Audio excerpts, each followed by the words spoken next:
Hello internet users and welcome back to another video. Today we're once again going to be doing something ridiculous in a Pokemon game. By making use of several game mechanics, I've been able to create some situations where the player is stuck in a room and is forced to sit through an incredibly slow and agonizing battle. I've previously done this for the first two generations of Pokemon, and now, like the title implies, we're going to be taking that same idea and applying it to a Generation 3 game. Going from Game Boy to Game Boy Advance, the series added a lot more to its mechanics. With that being the case, you might think that creating another absurd battle would be even easier with so much more to work with, but that just isn't the case. Pokemon now have abilities, and important trainers have a lot more move variety. If you try to save in one of the Elite Four chambers, it seems like they'll always have a way to reasonably damage you, no matter what kind of team you put together. Considering this, I had to accept that doing something that could beat the records of the other videos just might not be possible this time. But even so, I'm curious, so I still want to see just how far I can push the battle system in this game. So settle in everyone, this is how to ruin Phoebe's Pokemon Ruby and Sapphire battle.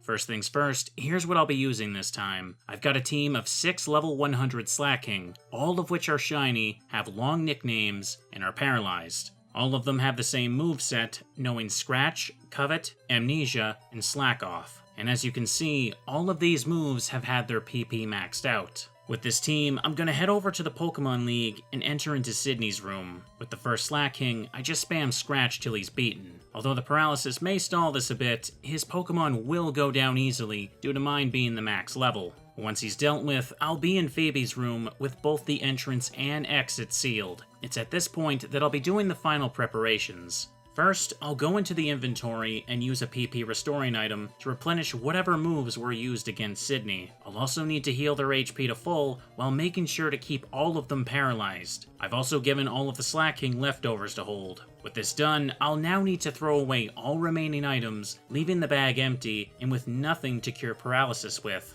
Next, I'll move my character as far away from Phoebe as possible before saving my game and completing the setup.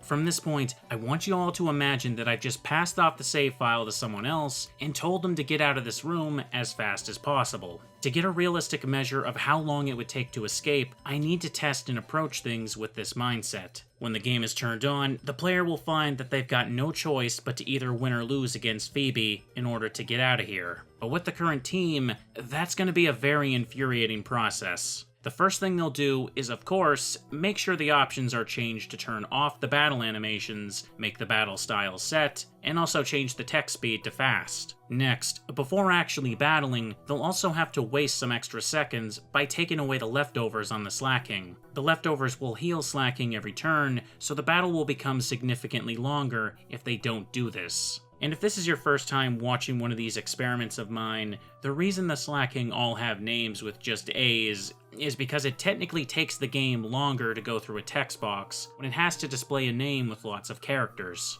Although the added time might seem insignificant, it really adds up over the course of a long battle when it has to constantly put the name on screen. Additionally, the reason that the Slaking are all shiny is because the sparkle animation adds like an extra second of wasted time whenever one's tossed into battle. As for the battle itself, Phoebe is a trainer that only uses Ghost-type Pokemon, which means that all of our Slaking's attacking moves will not be able to do anything in this battle. As well, our non-attacking moves can do nothing except stall the battle out even longer. Amnesia will sharply raise Slaking's special defense, and Slack Off will recover its HP.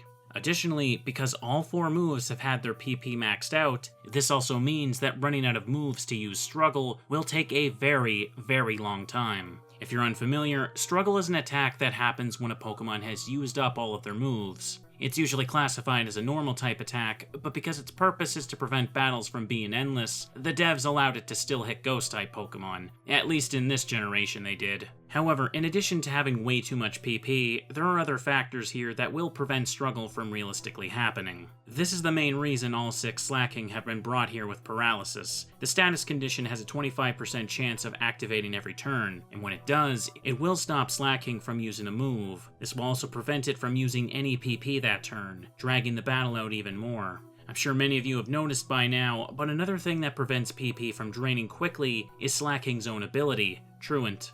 Slaking is meant to be an incredibly powerful Pokemon, so to balance this, the devs gave it an ability that only lets it use a move every other turn. Therefore, it will take at least 2 turns to spend a single point from a move. The total PP for all of its attacks is 168, meaning that with Truant, it would take a minimum of 336 turns before reaching 0 PP. But because of the random chance of paralysis every turn, that number is drastically going to increase depending on how unlucky you are. With how this has been set up, it's pretty much impossible for any of the Slaking to ever be able to struggle in this battle. It just won't happen. This now puts the player in a position where they are forced to sit there mashing the A button while waiting for Phoebe's Pokemon to chip away at their health. Losing is the only way to escape now. However, that also will not be a speedy process, as her team has very limited options when it comes to battling Slaking. Let's take a closer look and go over what's in her party. Being the Ghost-type trainer, she naturally has a full team of Ghost with a moderate amount of Ghost moves. Because Slaking is a normal type, it ends up being completely immune to what are supposed to be her strongest attacks. Next, I'll mention how some of her status moves are useless too. Because our Slaking are already paralyzed, that means that other status effects, such as Burn and Poison, will not work at all now. So moves like Will-O-Wisp and Toxic are completely worthless. As well, things like Skill Swap hardly affect the state of the battle. Even if that one Bayonet takes Truant away from one of the Slaking, it's likely just gonna give it back the next turn anyway. For the other Bayonet, you can see that it has the move Spite, which when used will subtract 2 to 5 PP from the last move used. You might think this would matter, but it really doesn't affect the battle at all. Slaking just has so much PP to use up that Phoebe would need to have multiple Pokemon with Spite for it to actually impact anything.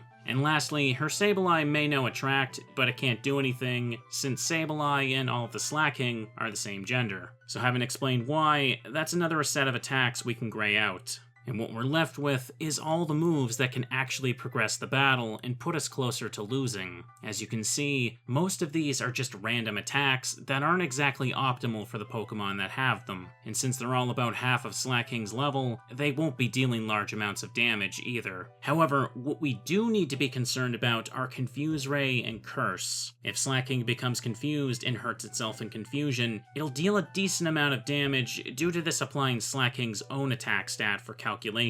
That aside, the absolute worst move on Phoebe's team is Curse. This single move affects the battle more than any of the others, and if it wasn't for this, I'd be able to make this battle last a whole lot longer. When used, the move Curse will cost the user half of its max HP, but will put a curse effect on the target. When cursed, a Pokemon will lose HP every turn, equal to a quarter of its max HP. To put it simply, this means that once a Slaking is cursed, it'll faint in 4 turns. And since the cost of using Curse is half of Dusclop's HP, it can get away with using it on 2 Slaking before taking itself out of the battle. Like I said at the beginning, Gen 3 gives important trainers a lot more move variety to work with, and although I was able to plan around almost everything Phoebe can do, there's simply no way around Curse. And because the goal is to time this as accurately as I can, I have to take full advantage of this when recording attempts. Even though her team is good to build around for this sort of video, I have to accept the fact that her Dusclops is quickly going to faint 2 of the Slaking.